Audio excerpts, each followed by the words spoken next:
Good evening, everyone, and welcome. I am Suzanne Kinawi, AUC Press Marketing Manager, and on behalf of the American University in Cairo Press, I'm delighted to welcome you to tonight's virtual book discussion of Empty Cages, a novel by Fatma Qandil and translated into English by Adam Talib and published by AUC Press fiction imprint Hoop Hoop. Before we begin, we at AUC Press would like to take a moment to acknowledge the very sad news of the passing of the great Egyptian novelist Sonallah Ibrahim, who passed away today at the age of 88. His fearless voice and uncompromising commitment to truth have left a great mark on Arabic literature. And we're deeply saddened by this loss, and we extend our heartfelt condolences to his family, friends, and readers everywhere. May he rest in peace. Our event today will run for approximately 1 hour, and we're going to have the recording afterwards available on Facebook page of AUC Press and on our YouTube channel as well. And for those joining on Zoom, please feel free to type in your questions in the Q&A box at the bottom of your Zoom screens. We're going to dedicate time at the end of the discussion for a live Q&A with our speakers. Now, with our novel today, Empty Cages. In this novel, Fatma Qandil describes in startling and immersive prose growing up in a middle-class Egyptian family, the youngest child and witness to their declining fortunes, spanning 1960s to the present day. Her happy childhood melts away to reveal the fecklessness of her selfish older brothers, her father's addiction, her mother's illness, and the violence and many deaths, both literal and figurative, that she endures. In both celebration and suffering, and through triumph and disappointment, her voice is unflinching, revealing both a determination to speak the truth to speak the truth and a poetic sensitivity that is disarming. Empty Cages was awarded the 2022 Naguib Mahfouz Medal for Literature and is available worldwide through major bookstores and online book retailers. And I'm also going to be sharing purchasing links in the chat box also for the Arabic edition of Post Farera. We're delighted to be joined today by two distinguished guests who have played vital roles in bringing this remarkable work to readers across languages. First, we have Karam Youssef, publisher of the Arabic edition of Empty Cages in Arabic, Akfos Farera by Kotob Khan. Karam is an editor, translator, and bookseller. She is the founder of Kotob Khan, a publishing house and bookstore located in Cairo's Maadi district. Kotob Khan is also a culture center that has developed writing workshops that have produced numerous Egyptian writers, as well as publishing foreign works in translation, including Franz Kafka, among many. We're also joined by Adam Talib, who brought the novel into English with nuance and depth. He's an associate professor in the Department of Arab and Islamic Civilizations at the American University in Cairo. And he's the co-editor of the journal Middle Eastern Literatures and a scholar of classical Arabic poetry.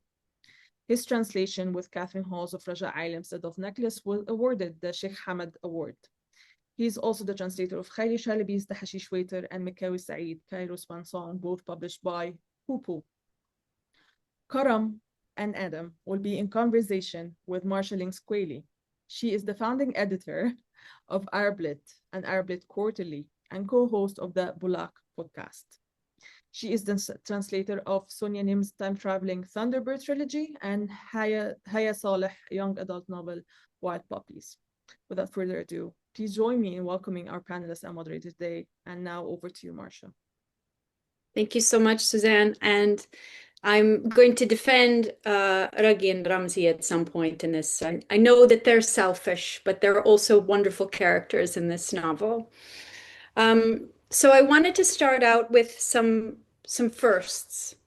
And so I'm going to start by turning to Karam, who is the publisher who initially brought this book into Arabic, into being in the world. And before this book came out, I, like probably many people, knew Fatma Qandil primarily as a poet. She published a number of poetry collections starting in the early 80s. When My House Is Two Doors came out in 2017, I know several people remarked upon it as one of their favorite books of the year. And then suddenly in 2021, she came out with this brilliant, really, novel that fuses a bunch of different genres that she writes in together. And I wanted to know, Karam, if you could talk a bit about how this novel came to you at Kotob Khan, how this first came into being. Yeah, first of all, thank you very much for having me today to this discussion, and it's good to see you, Marcia, because we haven't been in touch in person since 2019. So it's good to see you anyway, either virtually. And it's nice to be here with Adam Talib again. This book, Empty Cages, I wouldn't say that it came as a surprise or something, maybe for the readers. But I recall, because of this discussion today, I had to dig into my archive and my mail box. I remember very well when Fatma Qandil wrote about some posts during the time of the illness of her mother, being with her in the hospital, and some incidents. Of course, it came into the novel later on.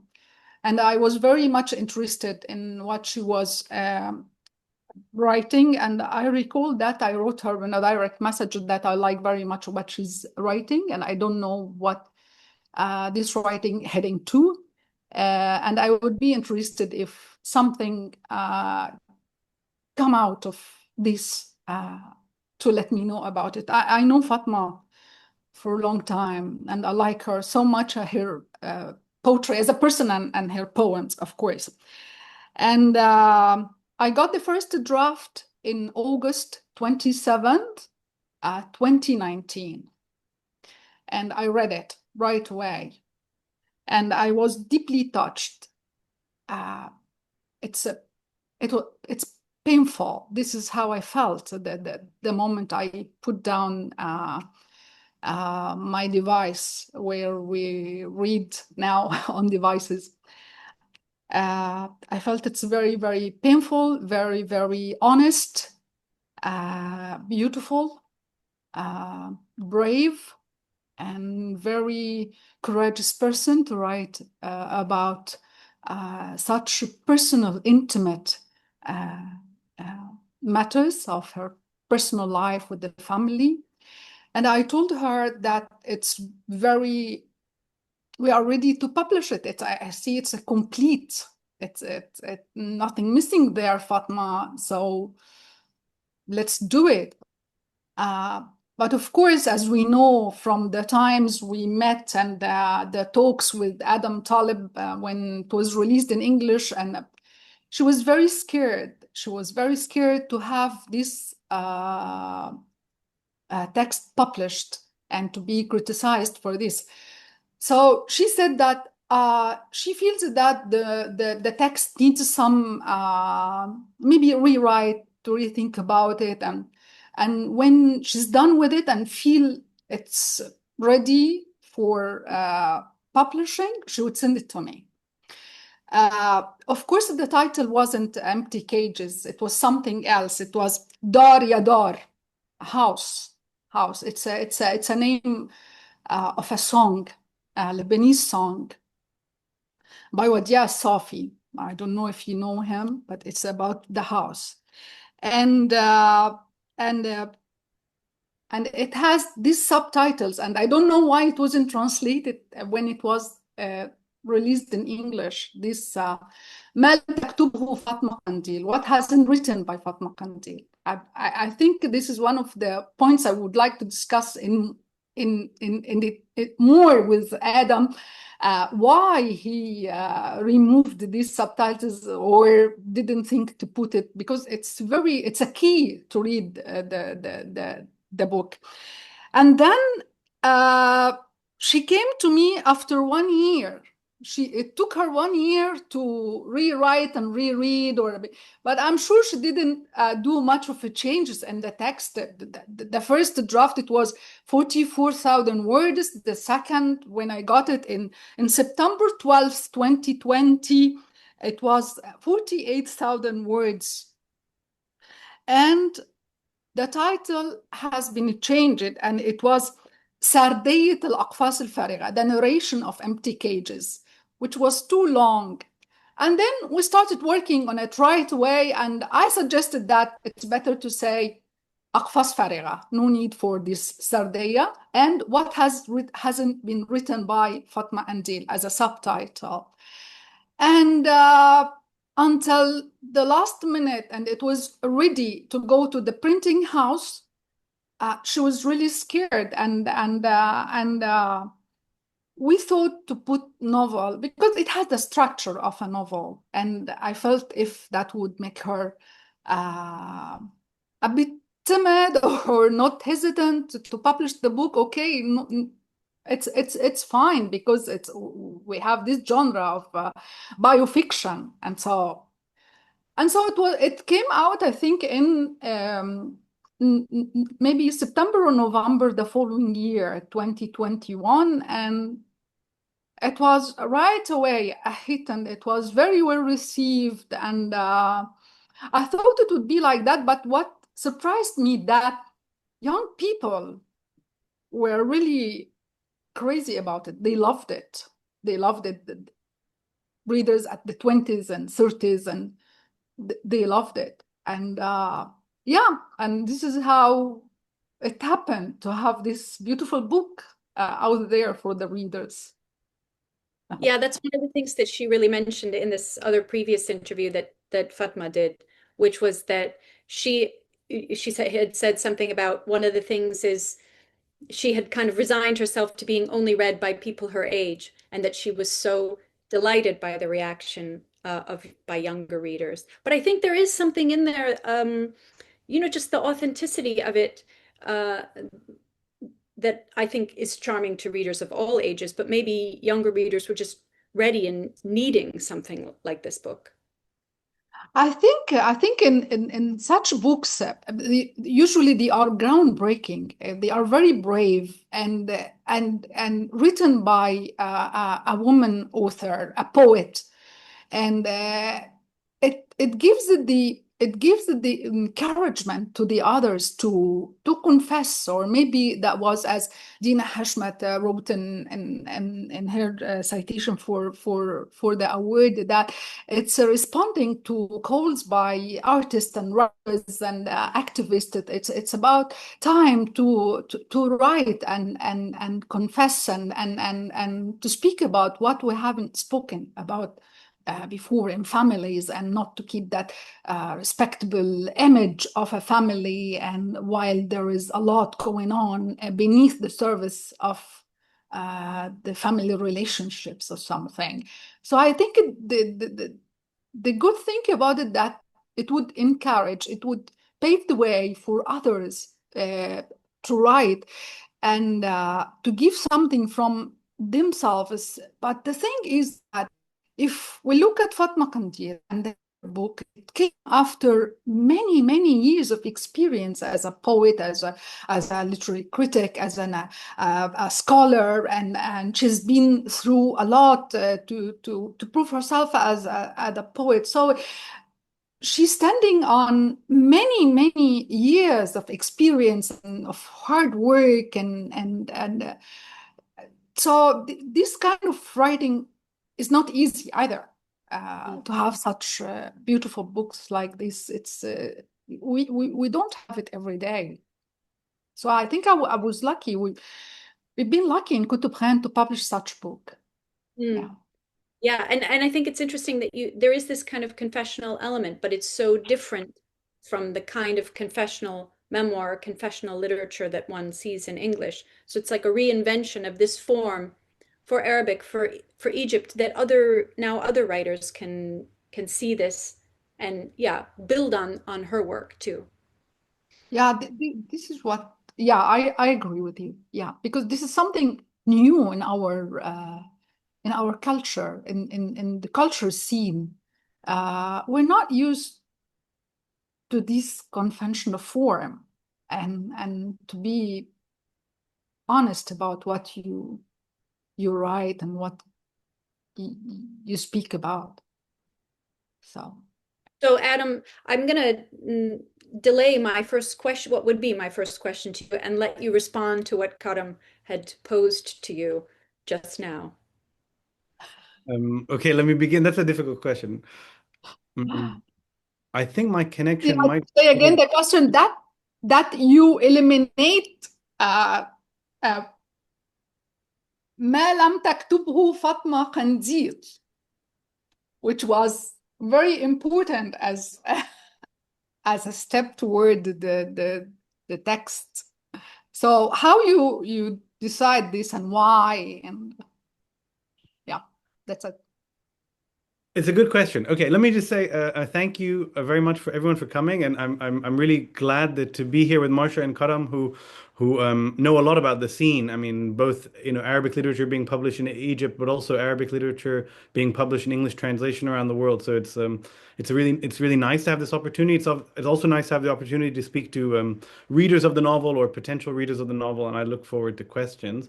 The question that Karam begins with is a really interesting one. I did fail, let's say. I failed to translate this.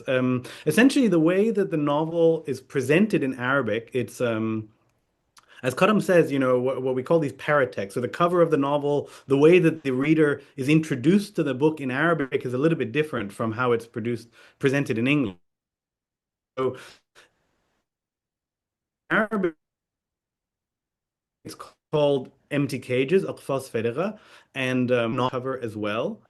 But instead of saying by Fatma Qandil, it says ما لم تكتبه فاطمة قنديل, which essentially means, that what Fatma Qandil has not yet written, right? So this is essentially for the reader who knows Fatma Qandil as a very well-known poet in Egypt and someone who's known for sort of talking about, let's say, aspects of their life, or kind of having a kind of very open and candid expression as a poet, and it just doesn't. I just wasn't able to get it. I wasn't able to make it work in English. Essentially, what it means is, I mean, the way you could have done it, right? The way you could have done it in Egypt, in English, sorry, in English translation would be something like empty cages, empty cages. What Fatma Qandil has left unsaid, or something like that. Really, it's really about unsaid, and this is a novel which the poet who's mature is now actually revealing what has been unsaid, what has been in the background of her life and in her poetry for the past, let's say, 30 years. And it's interesting that you mentioned the cover as another paratext, right? Because the cover in Arabic has so many different elements of the novel. We've got the young girl, we've got the mother who seems kind of ghostly standing behind her, we've got what I think are poppies, we've got the Cadbury chocolates even sitting right there on the table, we've got who I assume is Misho, not cat that she had when she was older, although I don't know, it could be both cats together. So the cover is also communicating a lot about what's in the book, whereas the English cover is communicating something different. I don't know if you had any involvement about that, but it's interesting to think of that also as a paratext. So Karam, if you could talk a little bit about your decision making in terms of the initial cover. Was that a conversation that you had with Fatma, or how did that come to be?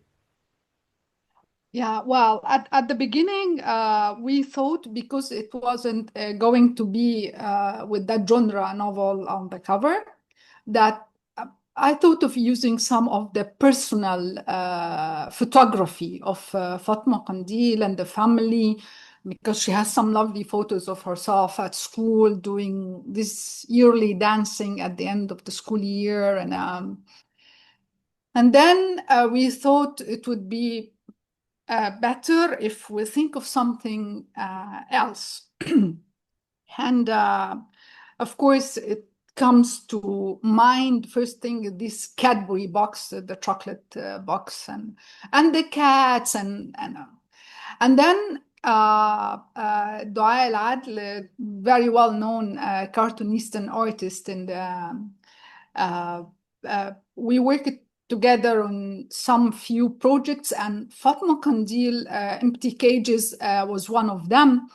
And the good thing, and what I love a lot about Dua Al-Adl, that you don't give her a brief or anything. She reads the entire text, and this is, and she comes up with ideas. She did that with the novel by Mariam Abdelaziz, هناك حيث ينتهي النهر, and it was marvelous cover as well.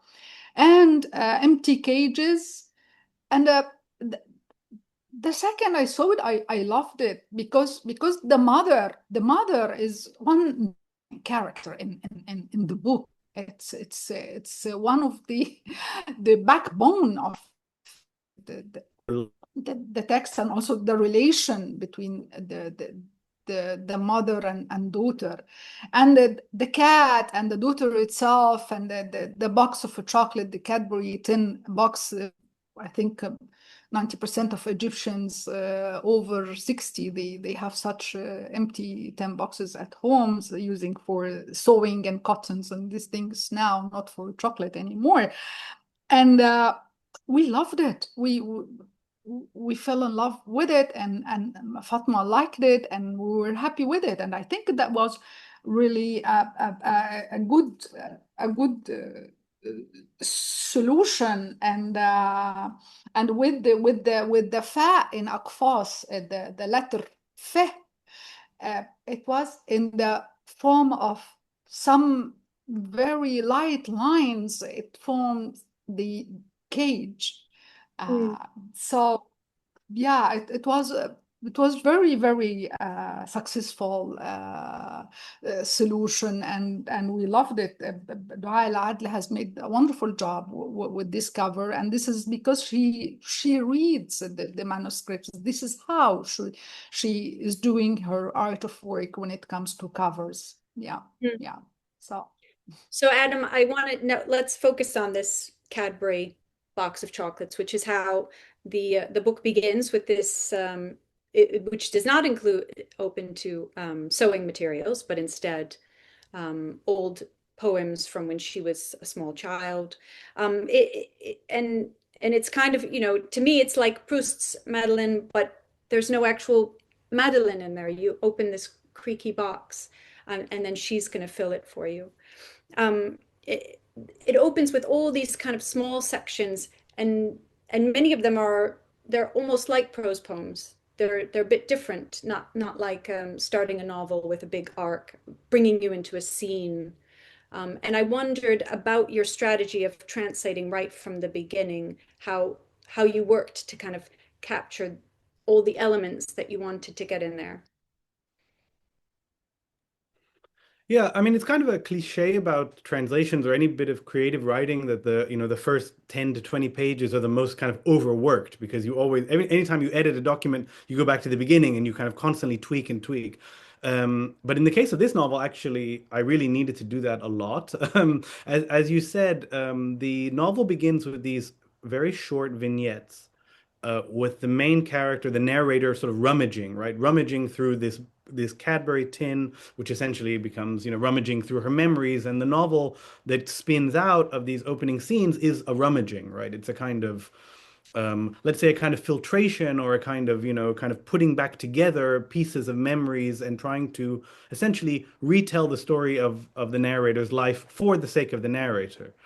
Primarily, right? Rather than sort of a novel, which is sort of bringing someone from the outside into a world and doing what's called exposition, right? There's very little exposition in this novel, and I think for the translator and for the reader, it can take a little while to kind of find yourself in it. And so the novel begins with these very short vignettes, as I've said, which, Fatma Qandil is a prose poet, and so we're inclined to read these as prose poems. But the more time I spent with them, I was kind of convinced that they are, in a way, they are standalone moments of very, let's say, concentrated concentrated imagery, right? Much like a prose poem is. And it's very difficult. I mean, I can't say anything more about them other than to say it was really difficult. It required a lot of going over it, because what I didn't want to do is I didn't want them to read like, modern English poetry. I didn't want to I didn't want to adopt that tone of voice, which is not there in the novel itself. And so I had to kind of suspend that dimension of it and just sort of treat it as much as I could as standalone prose. I mean, to oversimplify things. And I think the one thing that to look for as a reader is the final sentence in each of these vignettes, right? So essentially where things really happen is when she's closing the vignette and moving on to the next one. Yeah, absolutely. That's a great observation about it. And something Suzanne did not mention in her introduction is that you also sat on the committee that gave this book the Mahfouz Award. And so I wanted to ask, I mean, so I just always mention, because I'm eternally shocked, that when she won this prize, she said this is the first time she's ever won an award, which I just couldn't believe. I guess it must be true, but who can believe it? I just wondered if you could tell us a bit about the judging process and how you came to decide this is your book.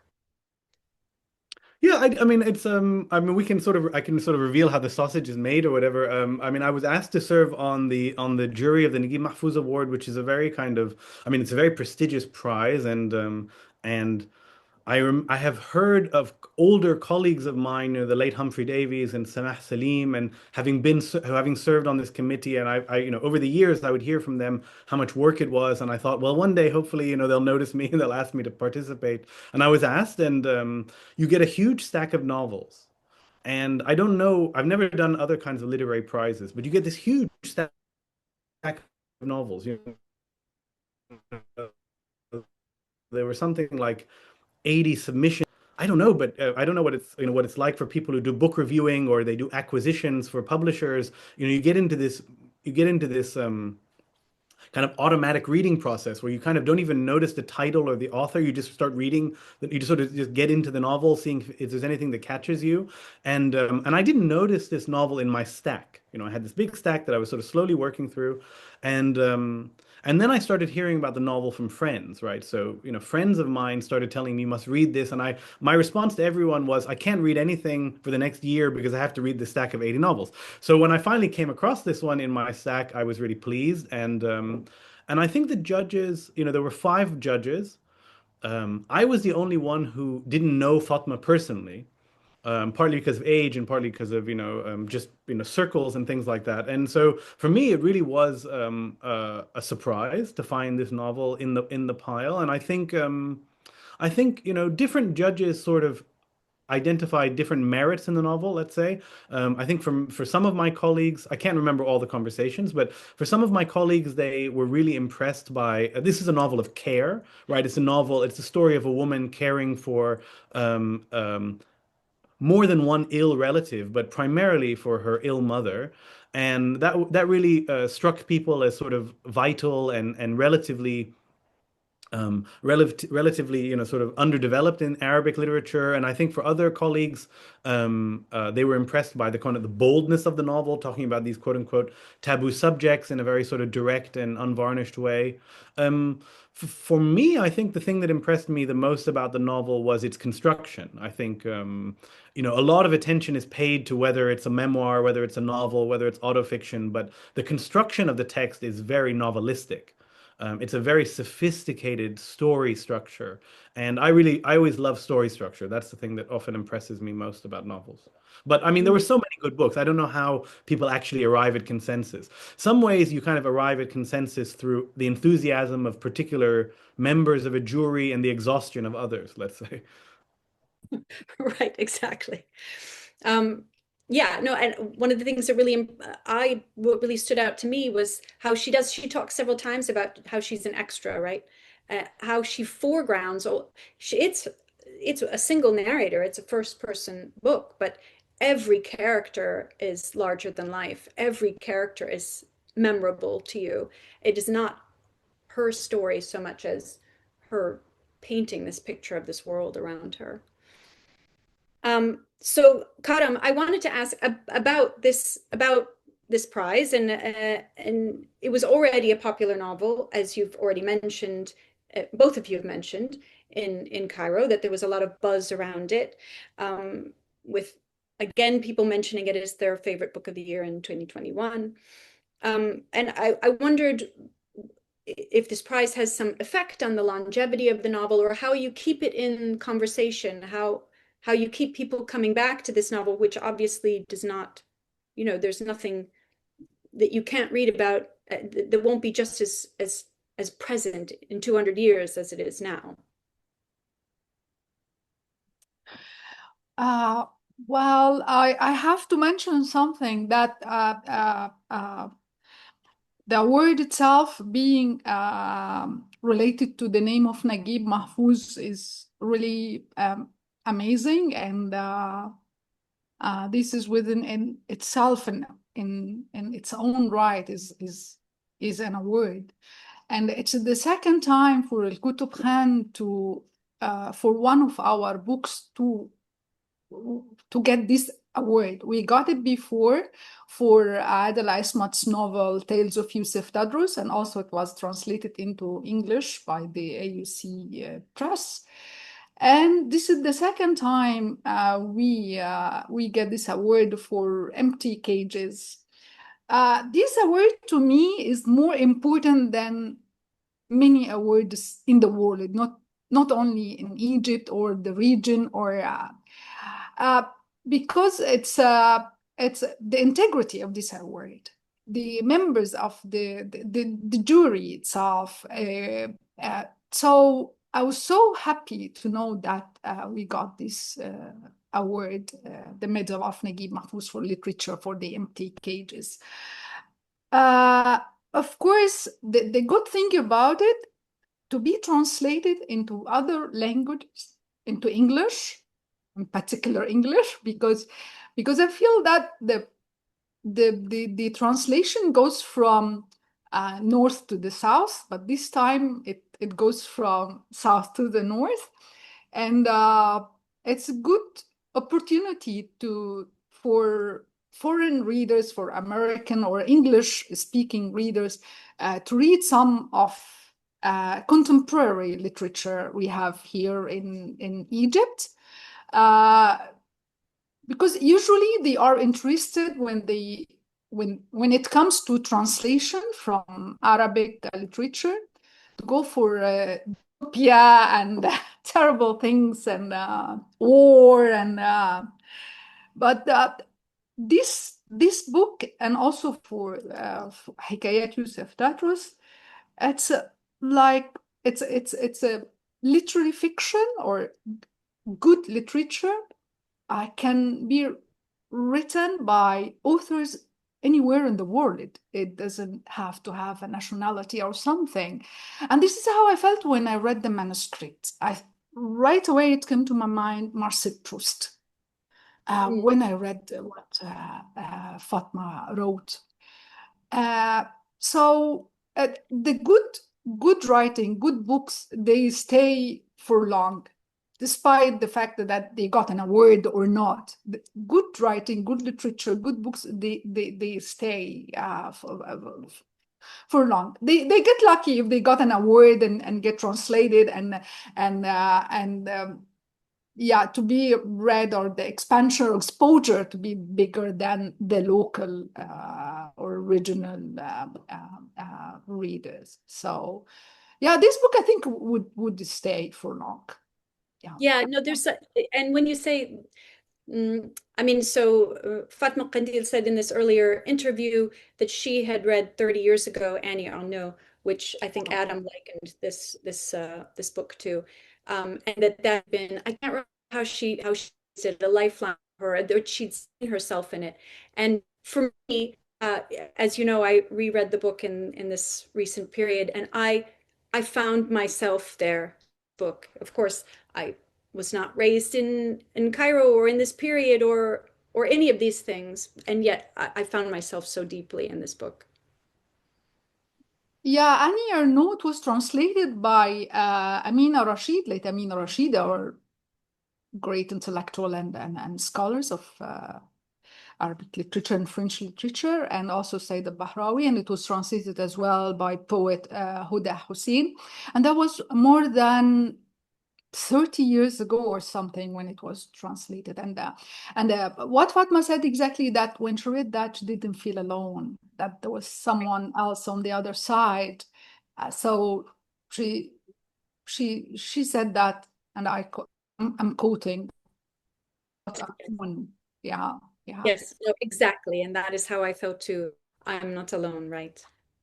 So Adam, so you had said in the earlier interview that I learned a lot about expression and dialogue from translating this novel. And even at the time I was reading it, I wanted to ask you more about what you meant by that. Okay, I mean, I don't know how, yeah, well, let's just sort of say, I mean, if I can, for people in the audience, the novel begins essentially from the perspective of this young narrator, right? And it goes chronologically, perhaps not linearly, but it goes chronologically from, over time, from the birth of the narrator to later life. And the what I have in mind there when I'm talking a little bit about translation is partly about this sort of journey. It's sort of, this question of how you represent a subjectivity over time when the subject essentially is going through really radically different experiences, right? So I don't want to give away too much of the novel if you haven't read it yet, but let's just say that this character has a very eventful and I don't mean to be sort of callous about it. I mean, a lot of bad things happen, a lot of interesting things happen, a lot of kind of extraordinary things happen to this character, but the character is a sort of a whole that is that goes over the course of a novel. Some novels, I mean, of course, it's typical among novels that they demonstrate growth, and sometimes in a traditional biographical novel, the character is born and then you follow the characters have this long arc, which is sort of interesting. But what I had particularly in mind in this comment that Marcia is now referring to essentially is in the most of the time when I'm translating from Arabic into English, what I'm doing is I'm essentially shrinking or deleting metaphors and similes. Right. So in Arabic, the reader has a lot of patience for figurative language, and the reader is willing to follow the author's use of a metaphor, even in nonfiction, not just in fiction and works. And as you probably know, those of you who read in English, the English language reader is a little bit less patient and is a little bit less distraction prone, a little bit more distraction prone, and the kind of purple pro, the kind of this kind of way of writing is considered to be a bit old-fashioned, right? Readers are a little bit more, I mean, English language fiction and nonfiction is a little bit more journalistic, shorter sentences, more straight to the point. And so for me, for a long time, I thought the job of the English translator of Arabic was to essentially, confine Arabic or sort of reduce it, sort of, concentrate it and make it a little bit easier for the English language reader to focus. Then I came to this novel, and then essentially it was like, essentially it was like prophecy come true or something like that. So essentially, all that time I spent thinking, okay, this is the job of the translator. I got to this novel and I said, oh, damn, I wish there were more metaphors and similes to work with. The novel is very restrained, right? The voice of the novelist here is very restrained. And because it's such a kind of because some of the content is sort of difficult or upsetting, it would have been nice to find ways in which to use simile or metaphor to escape being just so bald, being so sort of, direct about what's happening to the character. In addition to that sort of basic problem of how you present this information in a way that doesn't kind of, overwhelm the reader or exhaust the reader. Another aspect of the novel, which I found really quite interesting, is that goes back to this idea of rummaging. So the narrator is presenting the events in their life in a way, in a kind of retrospective way, looking back on their memories and recalling these interactions much like the way of memory, right? So of course it's just a trick of the novelist, but the point is that the point is that the character is thinking and revisiting these memories, and in those moments, almost remembering details. So remembering things that were said to her or images, and in a kind of, you could say in a kind of poetic structure, but you could also sort of say in a kind of stream of consciousness structure to be sort of more novelistic. And that was also very, very challenging to do well, let's say to do in a sort of fluid way in the translation. And you're talking about like sentence length and the pacing and these kind of decisions that you're making. Yeah, and also this sort of, when you remember things because they're your memories, or when you're writing stream of consciousness, you don't do a lot of exposition. You don't explain who or what is speaking and why, right? Right. Yeah. And English can be, this more of this kind of two-screen book culture, right? Like you expect somebody to be reading the book, but also looking at something else or cooking or doing something else at the same time. And I think it's interesting because the narrator does say, I'm not going to hide behind metaphor. So she specifically says, this is not going to be a book full of metaphors. So Karam, there's actually this kind of very long comment from Fatma Moussaoui that maybe you can read, but she mentions Imen's Inayat Zayed book. So I want to kind of move to that. Also, August is Women in Translation Month. And there's so much about women's lives in this novel that I think you don't find elsewhere, especially middle-aged women's lives in this novel. The experience of caring for your mother, and I feel that, of course, you've brought out many important works by men, Adel Esmat, Yasser Abdel Latif, many others, Mohammed Khair. But you also brought out this book by Imen Marcel that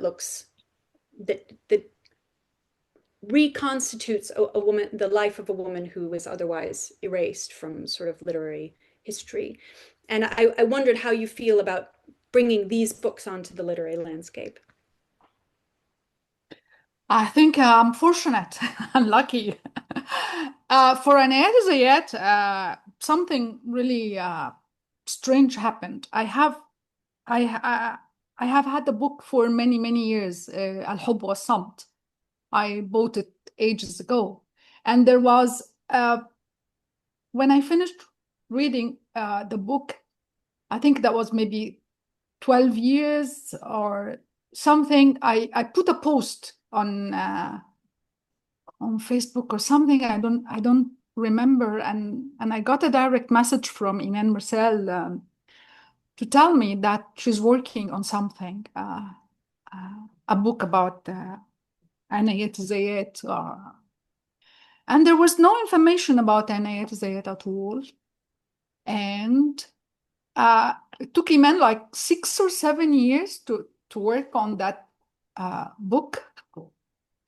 And I think I was lucky because Imen was working on that for several years. She used to come here to Cairo and to do her research and meeting and with people who knew Inayat. And I saw her more than once when she was coming from those meetings or visits to the Behman Hospital in the south of Cairo in Hilwan. And it has very special memory to me, this hospital. And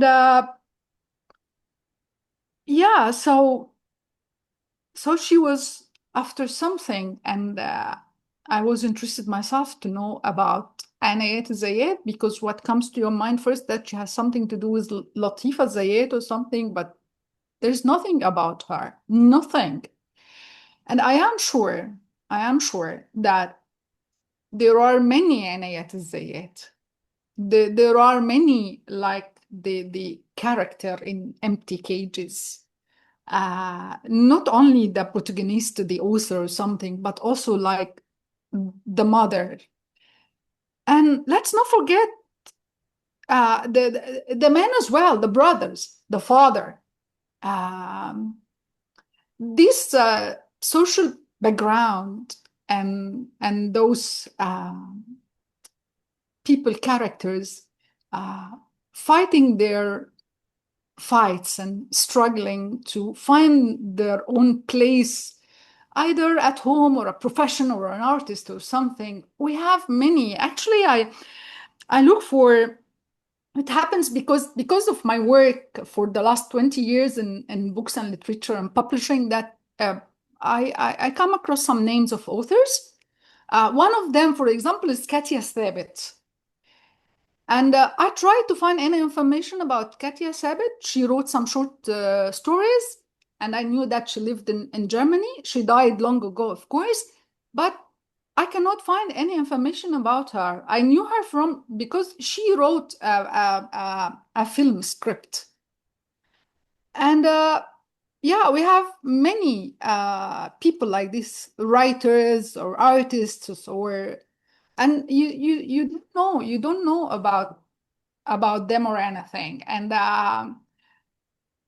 when there is opportunity to have those people and know about or publish about their life, their struggles, their activities, and what they were trying to do, yeah, it's really good. I think I'm lucky. I think I'm lucky, and this is what we have been doing in last few years, that I've been much interested more in translating about the modern history of Egypt, cultural history of Egypt, and in that we have published some books, and some other books are coming in next couple of years or something. So I've become obsessed by this period, because there's a lot about our cultural history we don't know about. I mean, Egyptian, modern or contemporary, we don't know about.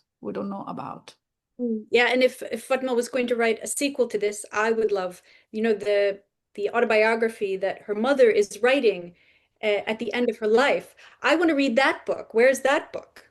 You know what I was telling her when this book was released, that maybe when it was still working on the script of it, that I want her to write about her struggle to be a poet in that field amongst those monsters of poets, the men, because it was very, very interesting time, the 80s and the 90s. The scene was amazing and huge, and she could find a place for herself, and yeah, to stand up to those poets. This is what I wanted her to write about, but I don't think maybe she wouldn't do, maybe she would do. I don't know. All right, well, thank you to everyone in the audience for being so patient. And now I'm going to abandon the rest of my questions and turn to yours. Anwar asks, reading the novel, I really enjoyed how the tone of the narrator changes by the different stages she went through in life. My question to Adam, was it difficult to achieve this balance of tone across the novel? Yeah, absolutely. And I think it's I don't know. It'll be up to the reader to decide whether I've actually pulled it off. I tried my best to sort of do that. I mean, I think what happens for the character is that their perspective really sort of expands over the course of the novel, and by the end of the novel, there is some payoff in the sense that the character makes sense of a lot of the things going on in their life. But I don't know if I've successfully managed to do that. And I guess, this is a question for Karam from Abir. She wants to know if there's going to be any events where she can discuss this book with the author. Beer. Okay. Yeah, I think there were several discussions, but I think maybe it's about time to discuss it. Maybe in the fall or winter, we can organize for a discussion for the book again, on the occasion of that it was released in English or something, so we can find a reason and get Adam Talib as well and to be there. Yeah, so we can arrange for that. no problem at all. And I'm happy to see Riley Nyman from Zurich, old friend. I'm happy to see her. And of course, happy to see all of you. So, and then M. Anwar is asking again, he wants more fiction by Fatma. So that is your job, Karam, to get more fiction out of her. Well, it's not easy for the authors I'm dealing with to write. Actually, they write a book each 5 years or something. I'm suffering with them actually because it's not easy to write. Not easy. And yeah, I'm doing my best, believe me, with my authors. Sorry, Iman and Fatma and Mariam. Many of the authors I'm dealing with them. But I know good writing takes time. Yeah, you got to get Iman to bring out a new book too. Come on. Dr. Ghazul has a question for you, Adam.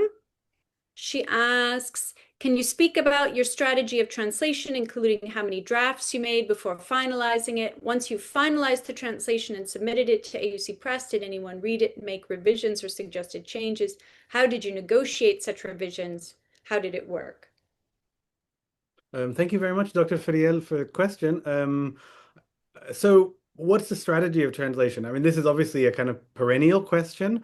I have to say it changes, right? So it really changes based on the novel. It changes partly on my mood and outlook. With this novel, I really felt very, let's say different. So the more you do something, the more confident you get. That's usually how it works, right? If you baked a lot of cakes, then by the time you get to your 100th cake, you feel like you know what you're doing. For me, the experience was completely the opposite, right? So I've never been more nervous with a translation than I was with this translation. I've never been more anxious and careful. And I spent about, I don't know, I would say without exaggerating, I spent about 2, 3 months not knowing what to do, right? So I really didn't know how to do it because especially when the novel begins, it begins with this kind of well, I don't want to give it away for too many people, but let's say that the narrator's voice is very developed, and when you're beginning to translate a work, your voice as a translator is not very well developed, right? You have to kind of experiment a lot to find the author's tone of voice. One trick, if you're translating, is to read a lot of fiction that resembles in English what you're translating, right? So if you read if you read Cairo's Swan Song, which is an early translation of mine, you'll find a lot of kind of noir fiction and detective fiction voices and stuff like that, right? It's a cheat. But with a novel like this, I really felt very stuck. I really felt very stuck. I was very aware of the difference in age and gender and nationality between me and the author. And I really felt almost kind of paralyzed in the beginning. And then over time, I sort of felt a little bit more confident. But I think having time and having really kind of friendly conversations with the author helped. Then I submitted the draft to the press, and it was read by a couple of colleagues, including Nadine El Hedi and especially Caroline Benson, who is a brilliant young translator and editor. And Caroline made all kinds of comments and very helpful suggestions. And then anybody who's worked with me knows that I essentially rewrite during the editing process. And so they've invested all this time in helping me, and then I kind of take what they've done and I sort of rewrite a lot of the things. But I need that. I mean, I essentially need someone to read it and tell me, so far so good. And then I have more, let's say, a little bit more space or courage to experiment. But it was really challenging. I don't know how we're meant to translate very intimate texts.